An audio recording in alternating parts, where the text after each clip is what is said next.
আসসালামু আলাইকুম সম্মানিত দর্শক, আমি মুকুল তালুকদার। আমার এই ভিডিওতে আপনাদের সবাইকে অনেক অনেক শুভেচ্ছা ও স্বাগতম। একটা সুন্দর একটা এনভায়রনমেন্ট নিয়ে, সুন্দর একটা পরিবেশ নিয়ে আমি আপনাদের মাঝে হাজির হয়েছি। আশা করি যে আপনাদের ভালো লাগবে আজকের আমার এই ব্লগটা। তো আপনারা যারা আমার ইউটিউব চ্যানেল থেকে ভিডিওটি দেখছেন, আপনাদের কাছে চাওয়া হচ্ছে আমার চ্যানেলটাকে সাবস্ক্রাইব করে দেবেন। এবং আপনারা যারা আমার ফেসবুক পেজ থেকে অথবা প্রোফাইল থেকে ভিডিওটি দেখছেন, আপনারা চেষ্টা করবেন আমার প্রোফাইলে আমাকে ফলো দেওয়ার জন্য।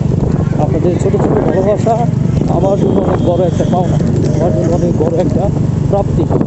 চলুন আজকে আপনাদেরকে গ্রামের রাস্তাগুলো দেখাবো, গ্রামীণ রাস্তা। আশা করি সম্পূর্ণ ব্লগটা আপনারা দেখবেন এবং আপনাদের ভিতরে কিছুটা হলেও ভালো লাগা কাজ করবে, আই থিঙ্ক।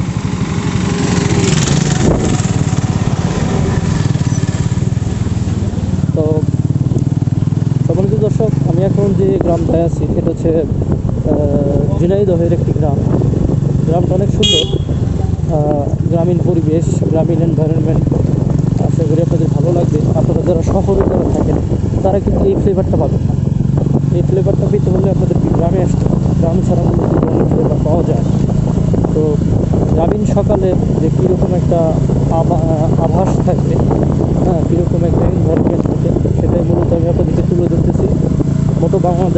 বাংলাদেশে অনেক ইউটিউবার আছে যারা ইউটিউবিং করে থাকেন বিভিন্ন বিষয় নিয়ে। মোটো ব্লগ আসলে খুব কম মানুষই করে, কারণ মোটো ব্লগে মূলত ভিউজ কম হয়, মোটো ব্লগে মূলত সাবস্ক্রাইবার কম হয়, ওয়াচ টাইম কম হয়।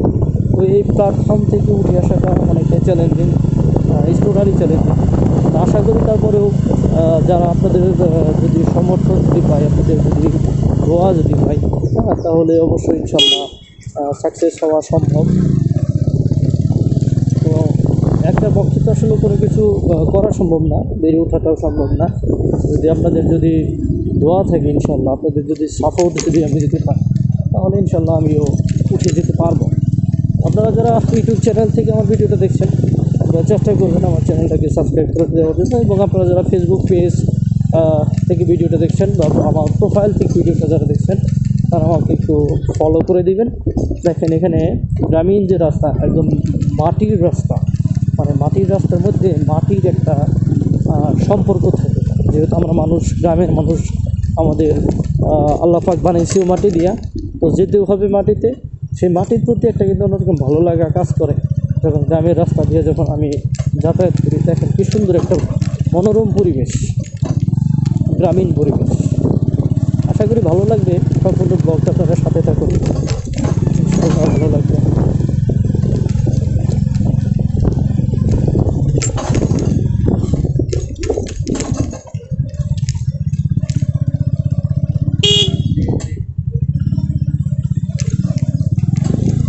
ঝিনাইদহতে এবার প্রচুর পরিমাণে এই যে ভুট্টার চাষ হয়েছে। যে দেখেন ভুট্টা, মানে সম্পূর্ণ জমি জুড়ে শুধু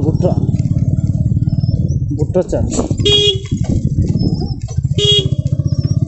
আশা করি আপনাদের ভালো লাগবে ভিডিওটা। দেখেন কী সুন্দর একটা এনভায়রনমেন্ট, কী সুন্দর ভুট্টার বাগান, ভুট্টার চাষ করেছে, ভুট্টার ক্ষেত।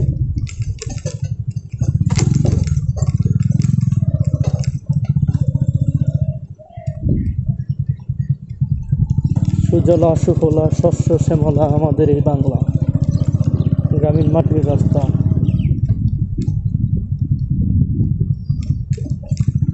দর্শক, আপাতত আমি ব্লগটাকে এখানে শেষ করছি। দেখা হবে পরবর্তী সময়ে, পরবর্তী কোনো ব্লগে। সে পর্যন্ত আপনারা সবাই চ্যানেলের সাথে থাকুন, আমার পেজের সাথে থাকুন এবং অবশ্যই আমাকে সাপোর্ট করবেন। সবাইকে অনেক অনেক ধন্যবাদ। আসসালামু আলাইকুম।